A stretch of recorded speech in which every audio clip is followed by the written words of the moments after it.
Psaume de délivrance, prière contre les ennemis.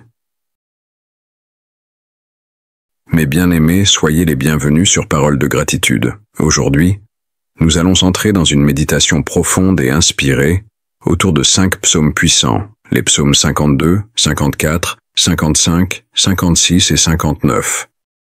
Chacun de ces textes est une prière contre l'injustice, une supplication adressée à Dieu pour être protégé, libéré et vengé de ceux qui nous veulent du mal.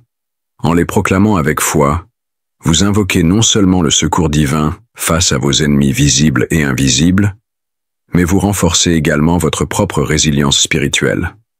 Chaque invocation devient une déclaration de votre confiance dans le pouvoir supérieur, vous permettant de surmonter les obstacles qui se dressent devant vous.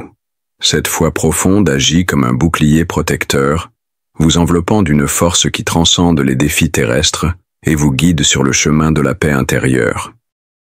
Les épreuves, qu'elles soient physiques ou mentales, apparaissent moins intimidantes lorsque vous les confrontez avec une conviction inébranlable en la puissance divine qui réside en vous. Cette force intérieure devient un refuge, un phare guidant vos pas dans l'obscurité des défis.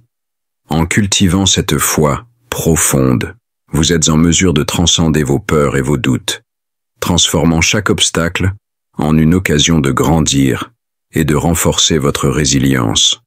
Ainsi, armé de cette conviction, vous affrontez les tempêtes de la vie avec une sérénité et une détermination qui vous propulsent vers de nouveaux sommets. Avant de prier, je tiens à vous partager une information cruciale. Je vous recommande vivement de réciter ces 5 psaumes pendant les 7 prochains jours. Le chiffre 7, dans les Écritures et les traditions spirituelles, est un chiffre divin. Il symbolise l'accomplissement, la perfection selon Dieu, la plénitude de son œuvre. Rien n'est laissé au hasard dans le langage sacré. 7 jours pour créer le monde, 7 bénédictions, 7 marches vers la révélation. C'est pourquoi je vous invite à écouter et à relire ce psaume 7 fois, une fois ici maintenant dans cette vidéo, et 6 autres fois dans la prière, dans le silence ou dans l'attente fervente.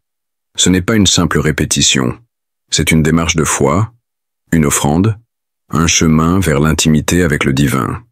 À chaque relecture, permettez à la parole de Dieu de creuser plus profondément en vous. Car sa voix ne parle pas toujours au premier instant.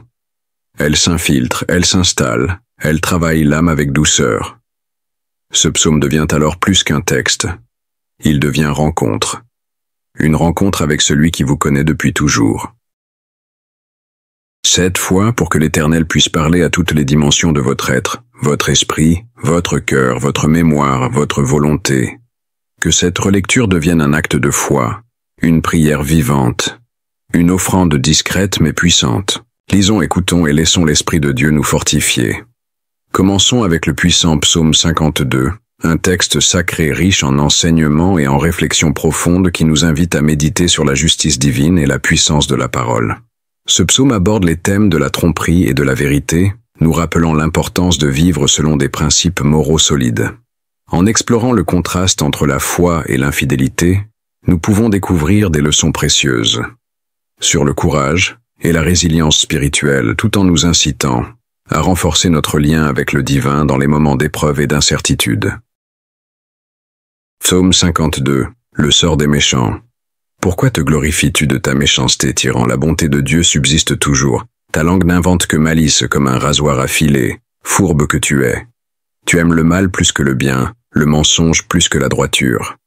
Tu aimes toutes les paroles de destruction, langue trompeuse. C'est pourquoi Dieu te renversera pour toujours. Il t'enlèvera, il t'arrachera de ta tente, il te déracinera de la terre des vivants. Les justes le verront, et ils seront saisis de crainte et ils se riront de lui. Voilà l'homme qui ne prenait point Dieu pour protecteur, mais qui se confiait en ses grandes richesses et triomphait dans sa malice. Et moi, je suis comme un olivier verdoyant dans la maison de Dieu. Je me confie dans la bonté de Dieu, éternellement et à jamais. Je te louerai toujours, parce que tu as agi. Et je veux espérer en ton nom, parce qu'il est favorable devant tes fidèles.